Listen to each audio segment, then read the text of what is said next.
그는 중동 지역에서 태어나고 자라 오랫동안 가족과 공동체 안에서 살아온 사람이었습니다.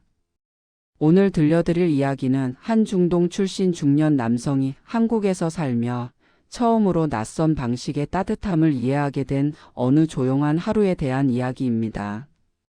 그의 고향에서는 사람과 사람 사이의 거리가 매우 가까웠고 이웃의 일은 곧 가족의 일이었습니다. 식사는 늘 함께였고 안부를 묻지 않는 날이 더 이상할 정도였습니다. 그래서 한국에 오기 전 그는 이 나라가 매우 차갑고 개인적일 것이라 막연히 생각했습니다. 회사의 파견으로 한국에 오게 되었을 때도 그는 마음을 단단히 먹었습니다. 외롭더라도 견디자, 필요한 말만 하자, 그렇게 스스로를 다잡았습니다. 한국에서의 생활은 예상대로 조용했습니다. 이웃과는 인사를 나누지 않았고 엘리베이터 안에서도 사람들은 각자 앞만 보았습니다. 처음에는 그 침묵이 불편했습니다. 무례한 것은 아닌지, 자신이 환영받지 못하는 것은 아닌지 혼자서 여러 생각을 했습니다. 그는 퇴근 후 대부분의 시간을 집 근처 작은 시장을 걸으며 보냈습니다. 고향의 시장과는 전혀 다른 모습이었지만 사람 냄새가 나는 공간이라는 점에서 그에게는 유일하게 마음이 놓이는 장소였습니다. 그러던 어느 날이었습니다.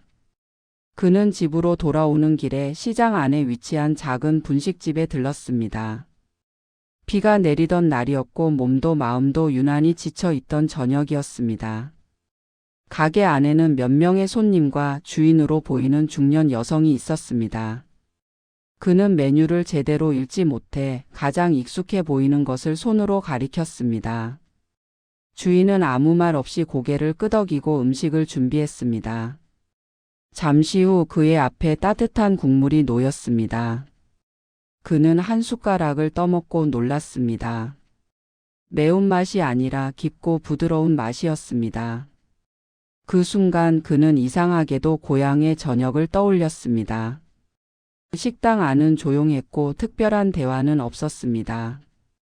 그런데 음식을 반쯤 먹었을 때 주인은 그의 그릇을 보더니 국물을 조금 더 부어주었습니다.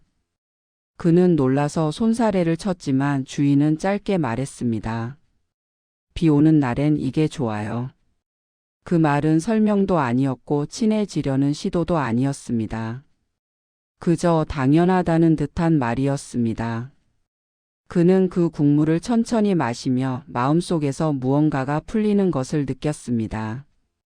고향에서는 늘 당연했던 배려였지만 한국에서는 전혀 기대하지 않았던 순간이었기 때문입니다.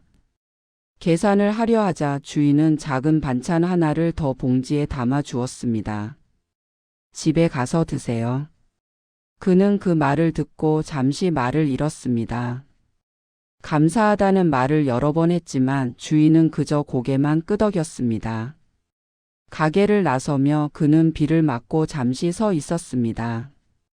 그릇 하나, 국물 한 국자, 짧은 말 한마디가 이렇게 큰 위로가 될 수 있다는 사실이 낯설게 느껴졌습니다. 그날 이후 그는 한국 사람들의 침묵을 다시 보게 되었습니다. 말이 없다고 해서 마음이 없는 것은 아니었고 표현이 적다고 해서 정이 없는 것은 아니라는 것을 조금씩 이해하게 되었습니다. 며칠 뒤 그는 다시 그 분식집을 찾았습니다. 이번에는 비가 오지 않았고 손님도 많지 않았습니다. 주인은 그를 보자 아무 말 없이 고개를 끄덕였습니다. 그는 그 인사가 충분하다고 느꼈습니다. 한국에서의 체류를 마칠 즈음 그는 이렇게 말했습니다. 한국에서 배운 것은 공동체가 사라진 것이 아니라 조용해졌을 뿐이라는 사실이었다고 말입니다.